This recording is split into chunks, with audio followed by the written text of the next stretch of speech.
Ave Regina Celorum, Ave Domina Angelorum, Salve Radix, Salve Porta, ex qua mundo lux exorta, Gaude Virgo gloriosa, supera me. Our last session, our last day of sessions, and my only job at this point is to introduce Dr. Mary Beth Klee, who is the founder of the Crossroads Academy and a wonderful member of our Board of Regents, to introduce our first speaker. Mary Beth.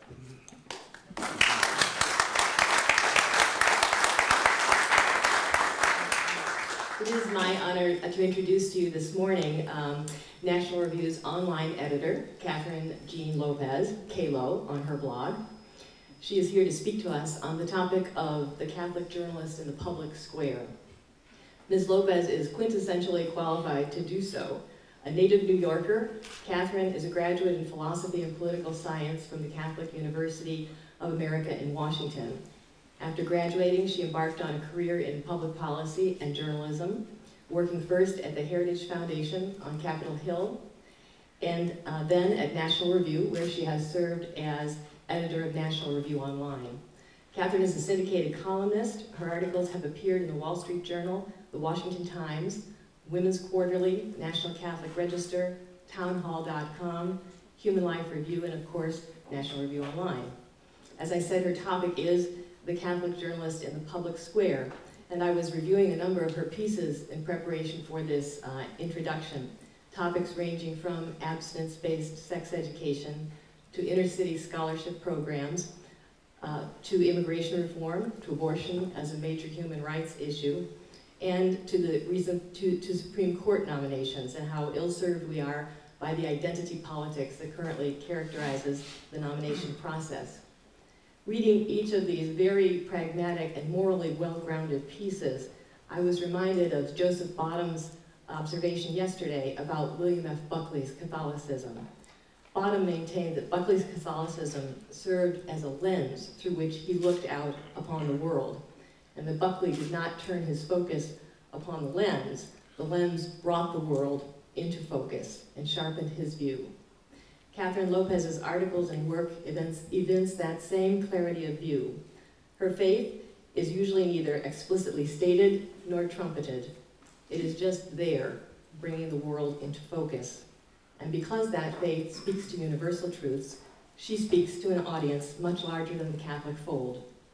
Finally, as editor of National Review Online, Kathryn has carried on another Buckley tradition, reaching out actively and energetically to young readers and intellectuals who are more likely to get their news on the screen than from the morning papers. We are honored to have with us Kathryn Jean Lopez.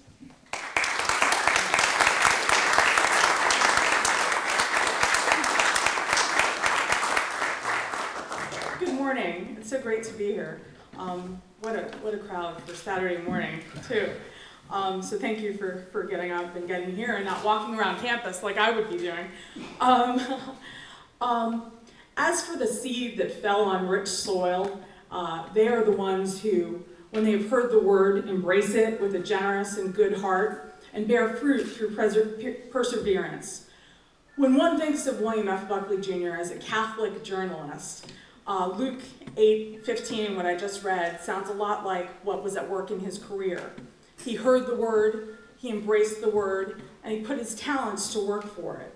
This is why, upon Bill's death last year, papal biographer George Weigel would proclaim that Bill Buckley may have been the most publicly consequential American Catholic of the 20th century. He's certainly in any serious list of the top 5. I may say an odd thing, though, now. I've been asked to come to this beautiful school with a windmill. You have a windmill. You have to understand, I grew up in Chelsea, Manhattan. We had porn shops. We did not have windmills. Portsmouth, Rhode Island has windmills. It's new. But we can chase after windmills later. I had to do that, right? For now, I'm here and honored to be here to discuss William F. Buckley and the Catholic journalist in the public square. I'll be honest, though, I would have never thought of him as such. At least I wouldn't have thought to introduce a friend from another planet who didn't know who Bill Buckley was. I wouldn't have described his role in the world as such. Yes, he was Catholic. Yes, he was an opinion journalist. No, he didn't compartmentalize either of these things. There was no personally opposed about him, for instance. But referring to WFB as a Catholic journalist, though, would be a little like introducing your favorite priest as a celibate man. Yes, he has taken a vow of celibacy. Yes, he is a man. No, these two things are in no ways exclusive to one another at any moment in his vocational life. But my point is simply to say, Bill Buckley was both of these things, a Catholic and a journalist, and he integrated them so well that, well, I just thought of him as WFB. I think that's what you call a successful model. You wanted something of what he had because it made him richer, because it was true, because it is true. But even if you wouldn't have introduced him as such, there's something about this idea of Catholic journalist, isn't there?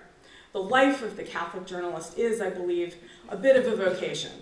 And someone who successfully is a journalist who just doesn't happen to be Catholic, but who operationally is a journalist whose Catholicism informs what he does on the job, is going to fully integrate that faith in his column writing and speech making and television hosting roles. That's not to say he's praying the rosary during an editorial meeting or mandating the Angelus in the offices of National Review at noon. But his worldview and his opinions are necessarily informed by his faith. And how could it not be so? If we truly believe in the real presence, if we truly understand our call to holiness in the world, that's how we're going to operate.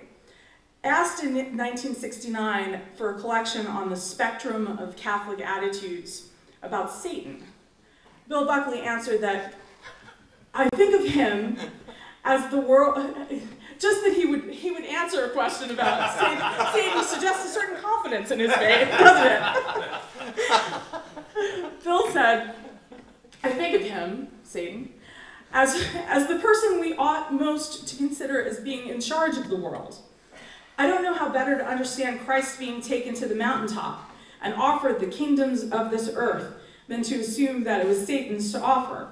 I do think Satan as being an expression for worldliness. When we say that Satan roams through the world seeking the destruction of souls, I understand that to mean that the allure of the flesh pots of this world is so great as to constantly be attempting to engage our attention over against grander spiritual pursuits. Can you imagine this conversation being had on hardball? If you believe, as Bill expressed, that Satan has charge in this world in any way, your operations in this world are going to have this in mind. And of course, your source of optimism will necessarily be otherworldly. That's, I think, the eternal survival instinct of the Christian. In Nearer My God, WFB wrote, the church is unique in that it is governed by a vision that has not changed in 2,000 years.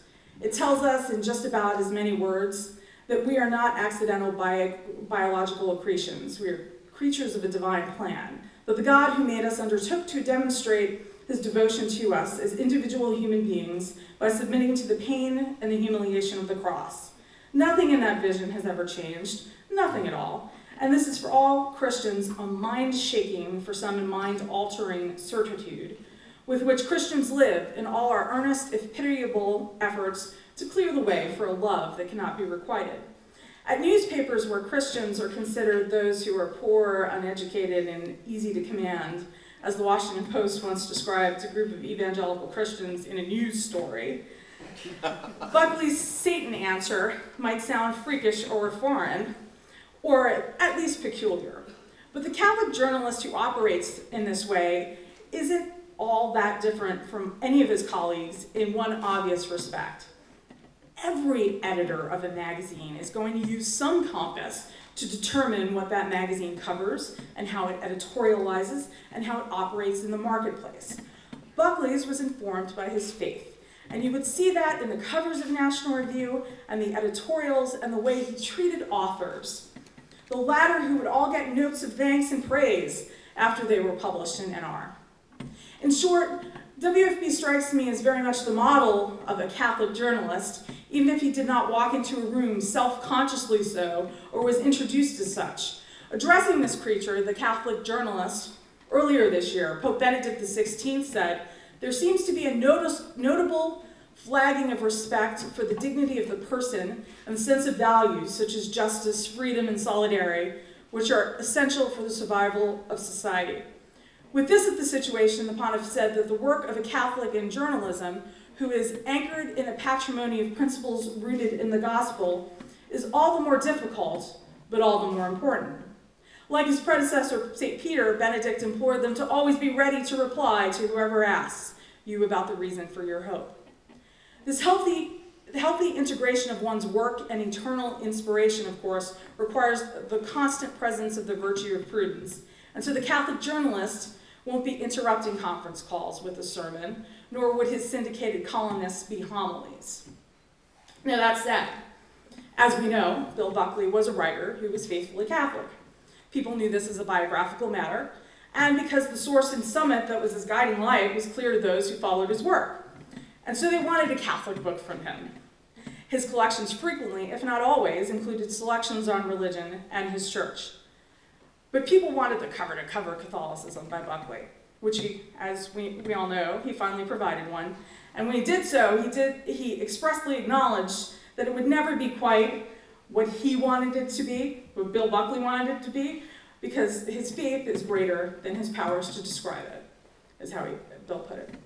As many of you know, WFB dedicated a chapter in his book, Nearer My God, to Lourdes and his pilgrimage there. Marveling at the spiritual tonic there, as he put it, he wrote, "There in Lourdes, because of this palpability of the emanations that gave birth to the shrine." That's so Buckley. It's not the line I would have written about Lourdes. The spiritual tonic is felt. If it were otherwise, the pilgrims would diminish in number, would by now have disappeared, as at Delphos, when one visits as a museum, not a shrine. What it is that fetches them is, I think, quite simply stated, namely, a reinforced conviction that the Lord God loves his creatures, healthy or infirm, that we must understand the nature of love, which is salvific in its powers, and that although we are free to attempt to divine God's purpose, we will never succeed in doing so. We must understand the nature of love. I already read that. You can see I can't multitask. I can't do the water and the reading at the same time. The reason is that we cannot know. The manifest contradictions are too disturbing. What is the purpose behind particular phenomena, and therefore must make do with only the grandest plan of God, which treats with eternal salvation. Our burden is to keep the faith. To do this, the grammar of assent, requires the discipline of submission, some assurance that those who are stricken can even so be happy, and that the greatest tonic of all is divine love, which is nourished by human love, even as human love is nourished by divine love. That he had the confidence in his talent and in his faith to share something so intimate, too, I think is part of being this creature we're calling a Catholic journalist. Being honest about who you are and why you are, when appropriate. To do otherwise, I think, would be to abdicate one's call to be a witness to the gift and to the call. That's not to say that every Catholic journalist can or should ever write expressly of divine love. Discussing divine love during a debate with an atheist about communism wouldn't be the most efficacious modus operandi. That's my attempt to be Bill for a second. But if you can get the atheist to agree that without freedom there is no humanity, as Bill would say, you've drawn him closer to your worldview, which includes your faith at the heart of it, regardless of whether or not he knows it, or that you may believe that freedom to be a gift from God, to which you owe defense and protection. In his encyclical on Christian hope, Pope Benedict wrote that the one who has hope lives differently. One who has hope writes differently too. He edits differently, he assigns stories differently. He may assign the same stories as one who does not share in this great gift, but his reasons for doing so will likely have a different root, a different motivation, or at least a much richer and deeper root. And sometimes that Catholic difference, that the sacramental life does not turn off when the Catholic journalist sings the recessional hymn at Mass on Sunday or leaves the confessional. Sometimes that Catholic difference is absolutely transparent. Perhaps because occasionally his syndicated column on the political events of the day subsequently becomes a catechism lesson or a teaching moment. Buckley never considered himself a theologian. To the contrary, in fact. Being a recognized Catholic in public life, he went out of his way to point out that he was not that, a Catholic theologian. His nearer my God is more a sharing than a pontificating, but sometimes his position as a Catholic in journalism would provide the opportunity to shed light on Catholic teaching that would be important and even a rallying call during the course of that current event. One case in point was in May 1996 in Eugene, Oregon. WFB wrote his syndicated column on May 14th about a murder suspect. He'd killed 3 children. The suspect, in fact, in jail asked to see a priest for confession. The prosecutor taped the exchange. He taped the Catholic confession. The archdiocese there jumped to action, citing a state statute that held that exchanges of this nature are confidential. The Attorney General of the state used another statute to argue that only legal exchanges cannot be recorded. And besides, the priestly statute is mute, the AG argued, in this case because there was a taping, thereby making it no longer confidential by way of fact. There was, after all, at this point, a technician who recorded it and a typist who transcribed it. On this, WFB wrote, and this is naked fascism, truly the end of the line. The relationship between a priest and a penitent is sacredly inviolate. A historian some time ago paused to reflect that in recorded history there was no instance of a priest violating his confessional oath, except presumably under torture. What is now proposed in Oregon, Bill wrote, is a direct challenge of a supernatural right. The ancient and venerable distinction is between what we owe Caesar and what we owe God. Sometimes the line is evasive. Sometimes it is as clear as the sun at noon. The idea that the state would intercept a communication between a penitent and his confessor yanks at the very pillars of separation between church and state. It is reassuring that the ACLU is intervening in Oregon to try to stay the hand of a district attorney who is perfectly prepared to acknowledge the sanctity of proceedings between prisoners and their lawyers, but prepared secretly to record and subsequently to publicize exchanges with a priest who serves in the Christian understanding in place of God himself. Buckley emphasized, this is an absolutely clear-cut case justifying civil disobedience. That's not something Bill did on a regular basis. If the state tells a citizen he may not pray to his own God, the state is by that very act a tyrant, meriting disobedience even with the use of force, if necessary, to prevent the usurpation. By no means do you have to be a penitential Catholic to feel strongly about religious freedom. In fact, Buckley went on to say, a movement should instantly be organized in Oregon to impeach and disbar the district attorney. It is inconceivable that the movement would fail to get the backing of thoughtful people of any faith, every faith. To fully get the sense of how deeply he felt this, WFB went on to say, the direct appeal should be made to everyone in the chain of command, to judges, jurors, bailiffs, stenographers, janitors. Refuse to cooperate with the proceedings in any way. Any intervention by the police should be resisted as confidently as one would have refused a Gestapo agent attempting to interrupt proceedings in a synagogue. Nothing less than the discharge of the district attorney will serve as a sign of contrition by the government of Oregon. This act of contrition to be done with music and noise and fireworks that properly mark a celebration over tyrannical initiatives. Now, as you might have guessed from the fact that I was introduced in the official program booklet as Kalo, and from taking a look at me, I joined the Buckley scene about that time of that column in the late 1990s. It's one of the great honors of my life that I had the privilege to know the humble, good, generous man who was Bill Buckley, who had long gone above and beyond one man's investment in human capital by the time he was kind and generous and supportive of me so late in his life. Very early in my time at National Review, I would be slightly alarmed when a good Orthodox right-wing Catholic, the type who might describe himself as such, would throw mater si, magistra no, in my good Catholic schoolgirl face It was a line that was not actually written by Bill Buckley, as I'm sure people have discussed this weekend already, but it sticks to him to this day anyway. Magistra no or not, though, it is true that although he supported a lot of what the church did and said in his writing and speaking and hosting and editing, William F. Buckley Jr. wasn't out defending every action of the Vatican or the Catholic bishops in the United States, nor, I should add, was it his duty as a Catholic journalist to do so. Some then will focus on his quote dissent. Yes, he did write that it is not an obvious violation of the marital ideal to permit contraception. He was being intellectually honest. He didn't see it. Sometimes we don't. But it's important in noting where he publicly disagreed with particular statements, teachings, or personalities in the church.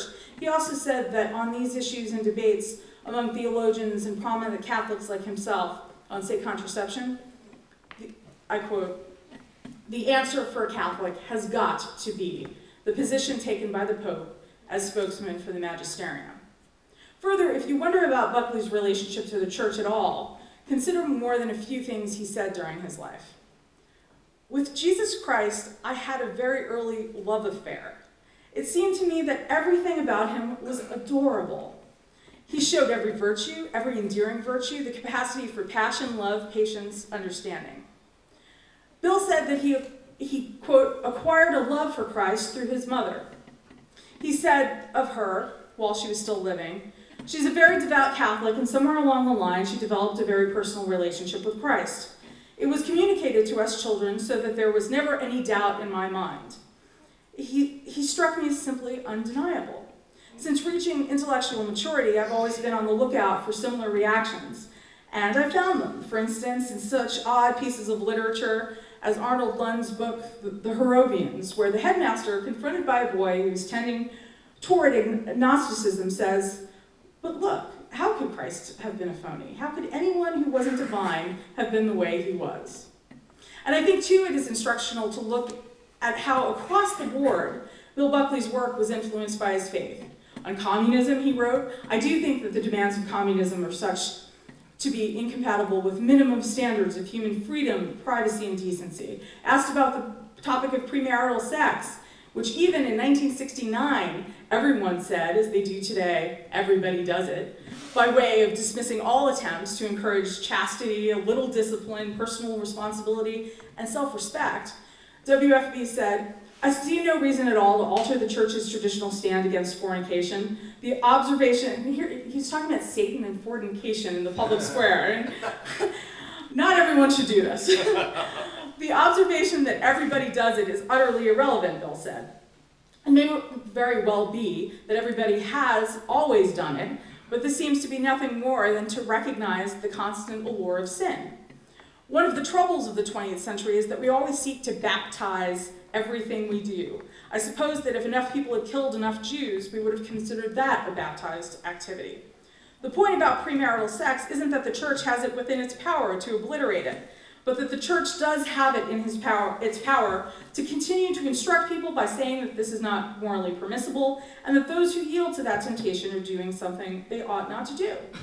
The glory of the church is precisely its willingness from time to stand up against the spirit of the age. Nothing tends to make the church more uninteresting than to simply give it some sort of Kinseyite role in proclaiming that whatever people do, we must acquiesce in as morally authorized.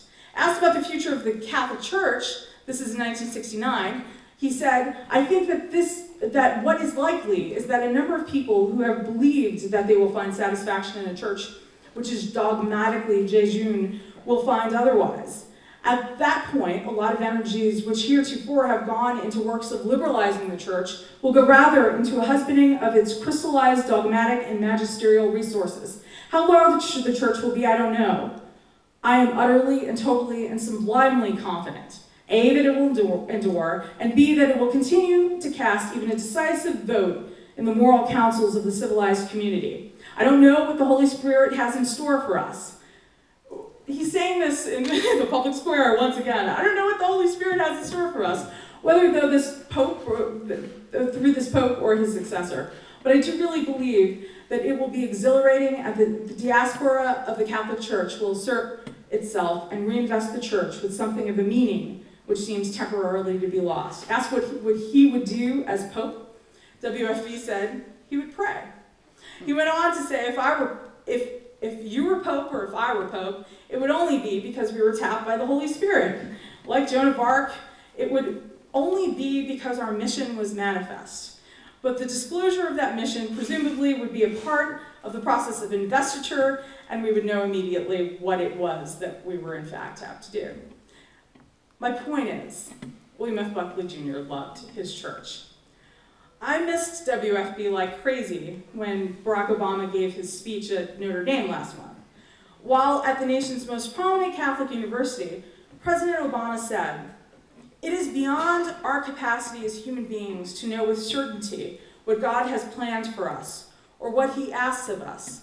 This doubt should temper our passions and cause us to be wary of self-righteousness.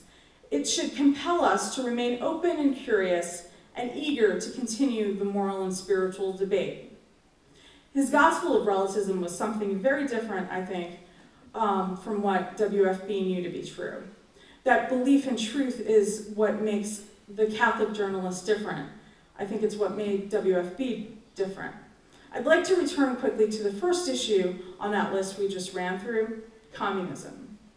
Because in an essay Bill wrote about communism and left-right battles in the Catholic Church, I believe there's a lot for us to grapple with and consider today.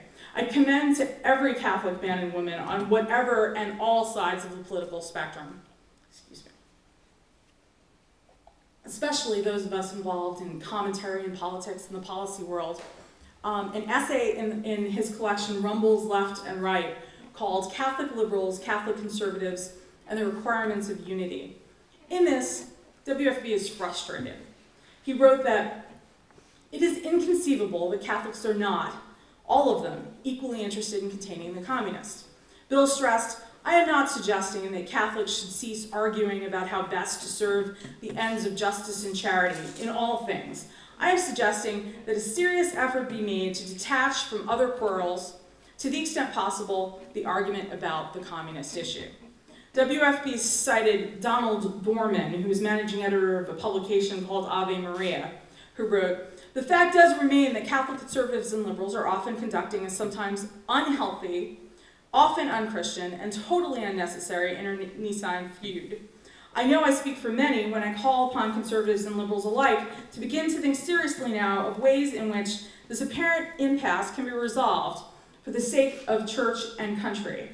It is out of the question to hope that quiet meetings between members of both camps might be held to work out Christian ground rules to debate and to decide on a basic minimal program for a united fight against communism and for the promotion of justice and charity in our society."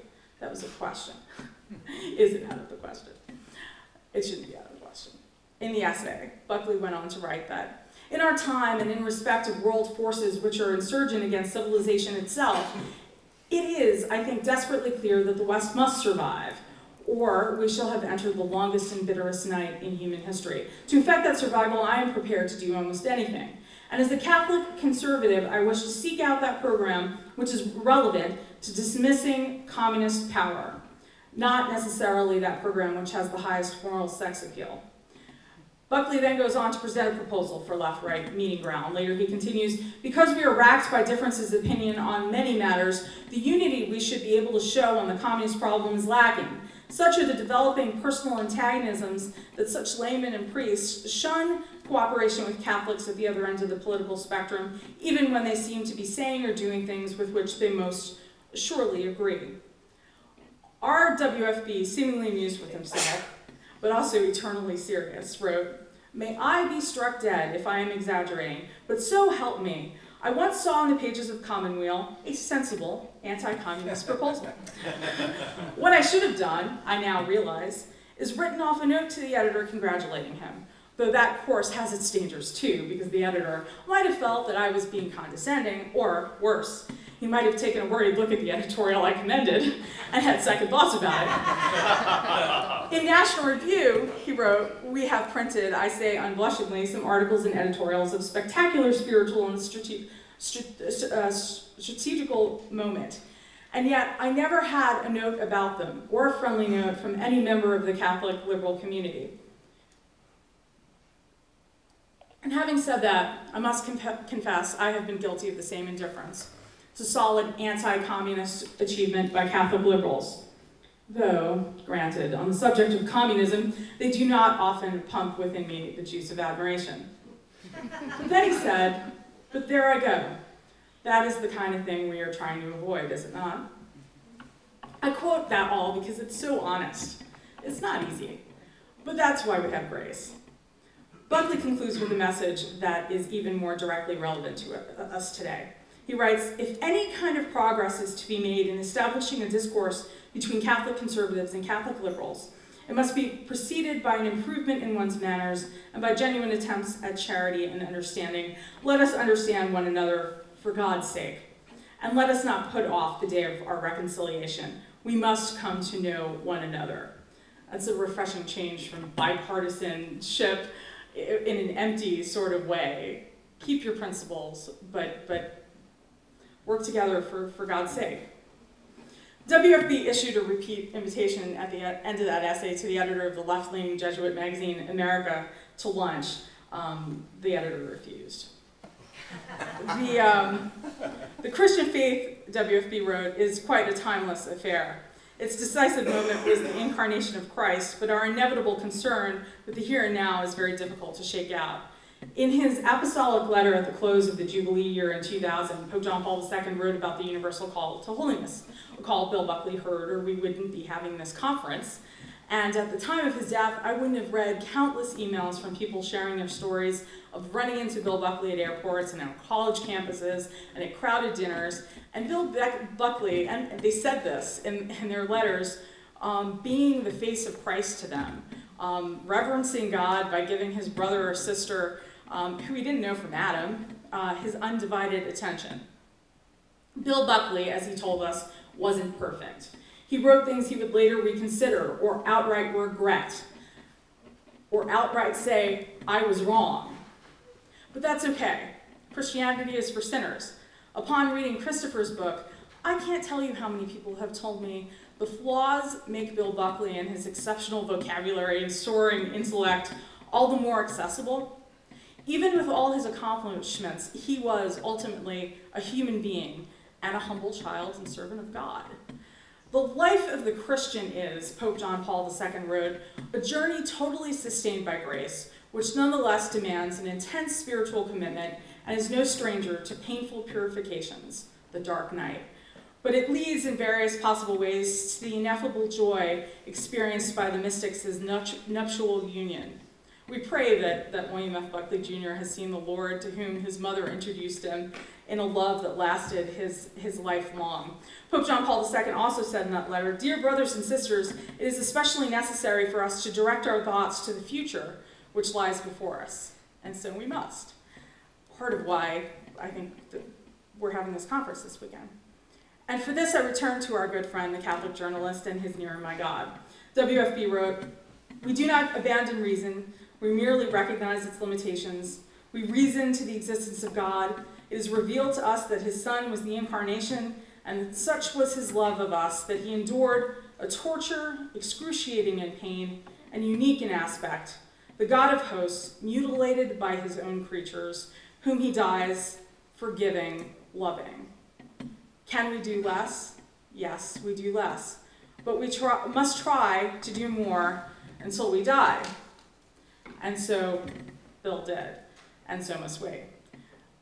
Thank you so much for having me here at this conference, a celebration of the Catholic William F. Buckley, today in honor of a man I loved and who Bill Buckley and I shared in a love affair with. God bless you, Catholic journalists and all.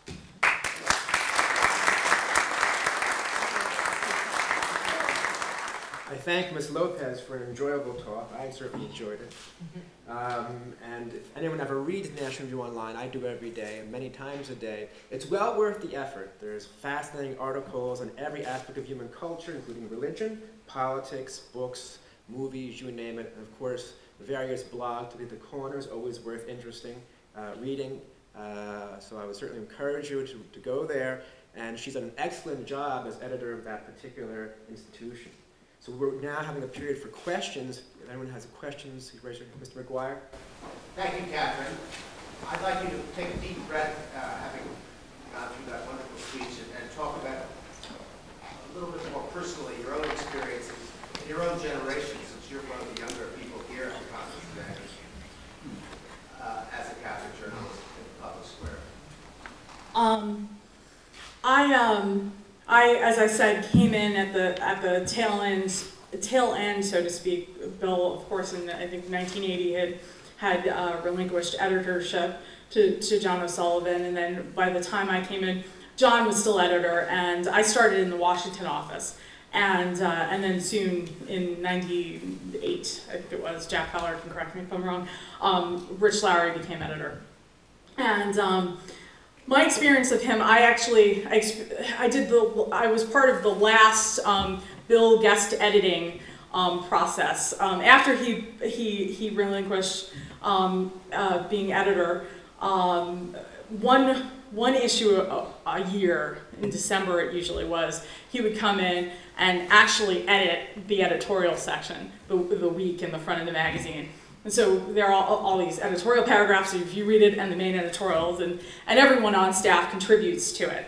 So early on in my career there, John O'Sullivan was very kind to me. I was answering the phones in the DC office, and he said, "Oh, Kathryn, you should write an edit." I can't do a British accent. you should write on whatever it was. I think it was the Violence Against Women Act, and Bill Clinton was my first paragraph for National Review. But the experience of actually having Bill Buckley edit your paragraph is very humbling for many reasons. As you might imagine, there were a lot of red marks on that paper, a little more than I was used to. But what struck me is he didn't have to. First of all, he didn't have to edit my paragraph. He could have had somebody edit my paragraph. You could have edited Rick Brookhiser's and gone to lunch, and that would have been the end of it. But instead, he sat and explained to me his edits on my paragraph, and was just kind and generous, and that was always my experience with him. When his wife died, we had coverage, of course, on National Review Online, and we had a lot of tributes and great stories, and I think I got 5 thank yous. Like written thank yous, emails and written, and a couple months later, Bill said again, I know I've said thank you, but it really touched me. And this he would do on a regular basis. I think I don't have the time, to return phone calls or tell Jamie when I'm actually coming to Portsmouth Abbey. But Bill Buckley managed to say thank you, not once, but multiple times, never mind say when he was coming to Providence. And in terms of the generational legacy, or I'm just going to butcher your question and make it my own, because now I forget. There are so many of the greatest legacies of Bill, but the way he treated people and his investment in human capital. And I think that's something that continues to this day. Just looking at National Review then, looking at National Review now, it breaks my heart. We lost Byron York a couple of months ago. He's the best reporter on the right, to someone who had more money. And I don't blame Byron at all. It was a choice he had to make. But there's actually something a little beautiful after I get over my bitterness and angriness that somebody else has him. There's something actually really cool about that, because that's the kind of thing Bill Buckley did. He would have somebody, they would be great and big, and then they'd move on, and they'll be Paul Gigot at the Wall Street Journal, or they'll be syndicated columnist Mona Charen, or they'll be David Brooks, New York Times columnist. He didn't feel the need to take possession of people. He felt the need to invest in human capital, and I think at the end of the day, it did come from being a Catholic and just looking at everyone as brother and sister in Christ, and it's not for him to take. They're not for him to take possession of, or National Review to take possession of. Yes, please. A small question. What was the outcome for the penitent, the exposed penitent in Oregon? You know, that's a good question, which I forgot to look up. Yeah, sorry. I was too busy quoting the column. That's next year's conference. Next year's conference, I'll give a full report. Actually, I feel so guilty now, and I knew this was going to happen. I always get caught when I forget to do something. The answer to that will be in the corner by Monday on National Review Online. So now I make everyone go to the corner. Actually, that was part of the plan. Could you comment in the wake of the Obama election where you think conservatism is headed, or if you're seeing it in your blog, or the sorts of reactions you're getting?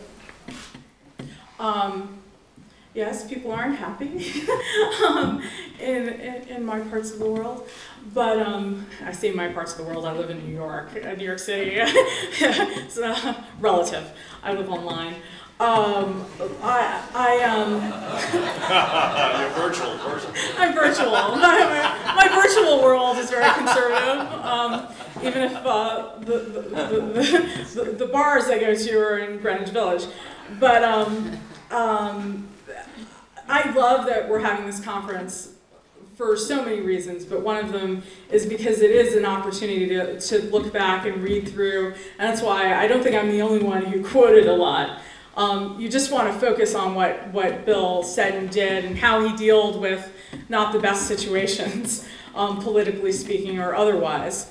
Real great evil, palpable evil in the world, in the Cold War, etc. He, in his Playboy interview in the 70s, said, it was asked, why aren't you down? Are you got to run for office, right? You got to fix this. You got to bring conservatism to politics and just make it happen, don't you? And he said he was going to keep doing what he does. He was going to write and edit and keep the conservative movement vibrant.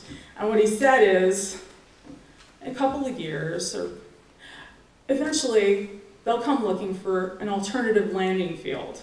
We'll be here. I wish I had the quote with me because it's better than how I'm going to say it, but we'll be here.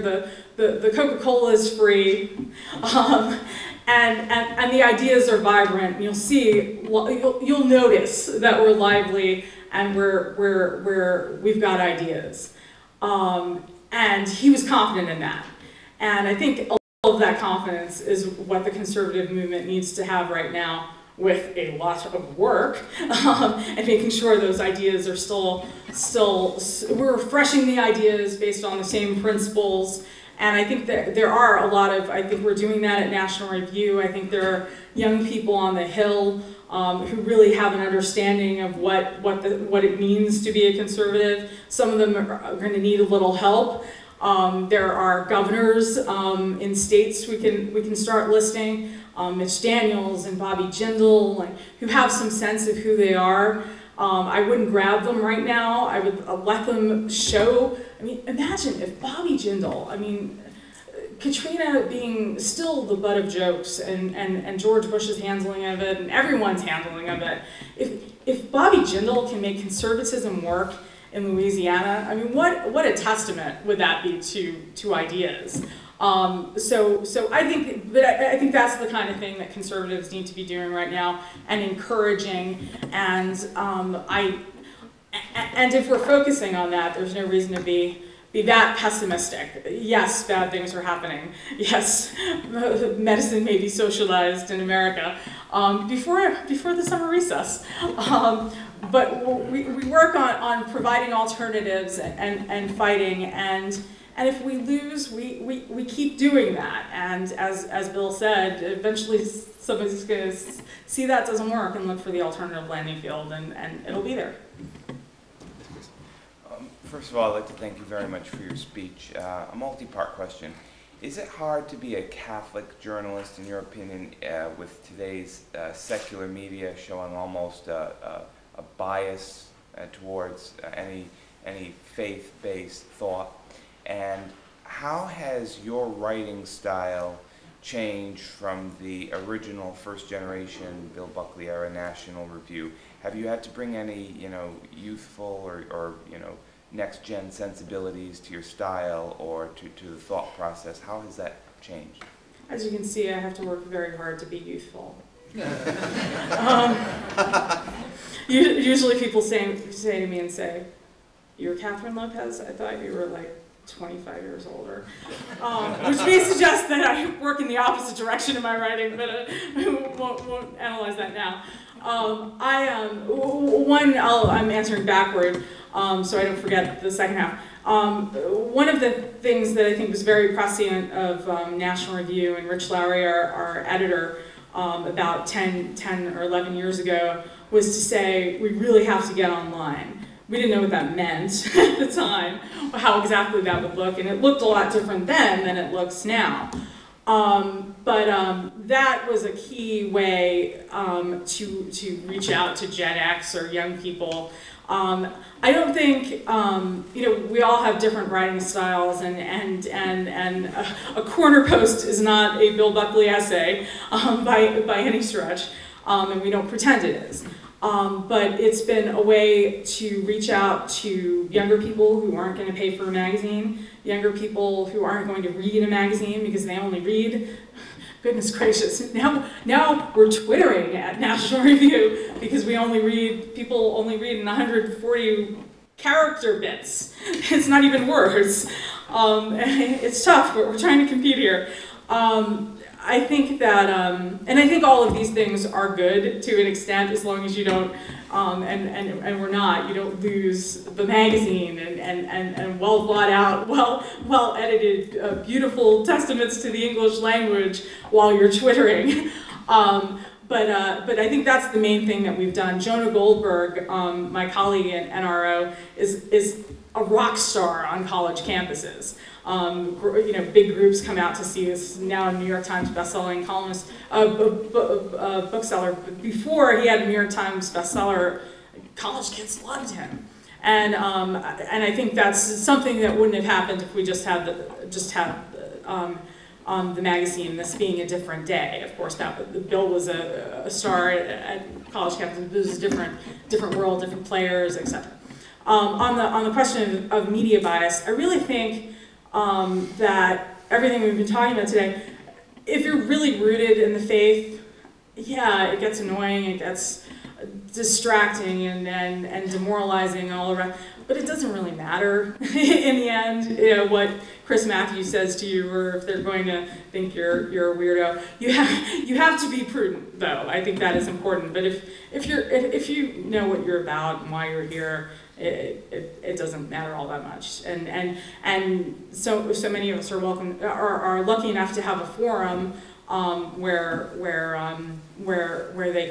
you can more easily be yourself. And because of that credential too, because I have the National Review credential, I'm in a bunch of left-wing newspapers across the country where people write into me all the time and saying, "I can't believe they let you say that." So you work through it. Yes, please. Hi, I'm a Catholic journalist. I work for New England Cable News. I'm a journalist, a television journalist. And I can tell you, it's very challenging if you're not writing for or working for an opinion journal, where your opinions come clearly marked, where the fair and balanced thing kicked in.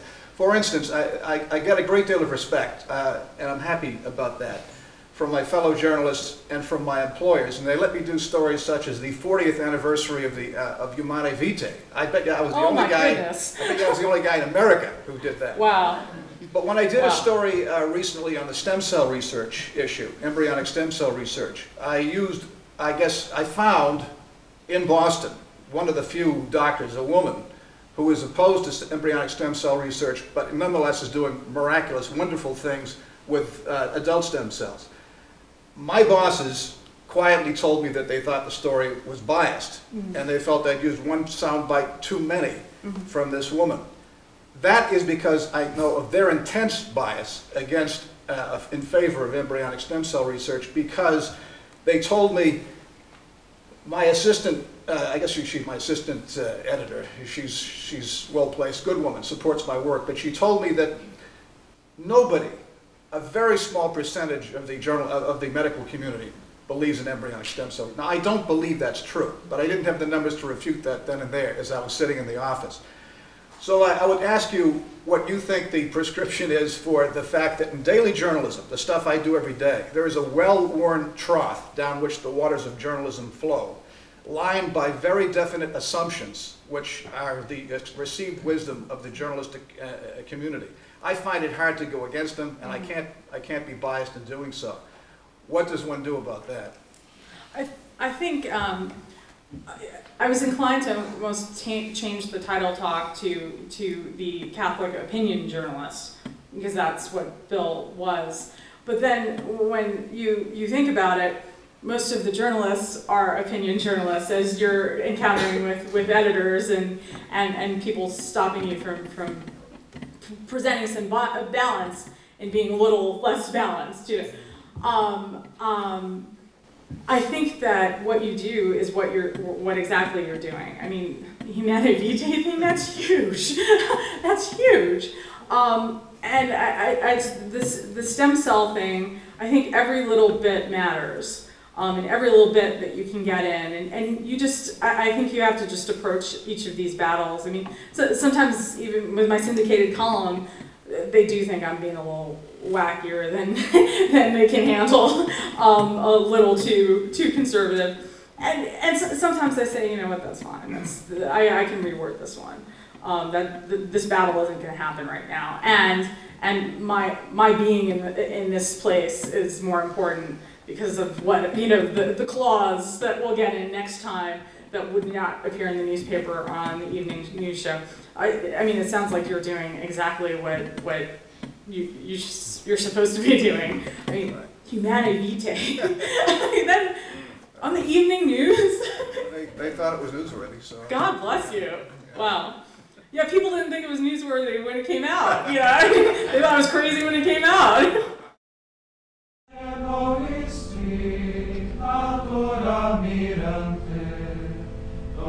Santo Genitore, Virgo prius apostolios, Gabine Elisabore, Subvensi lodaver, Erratorum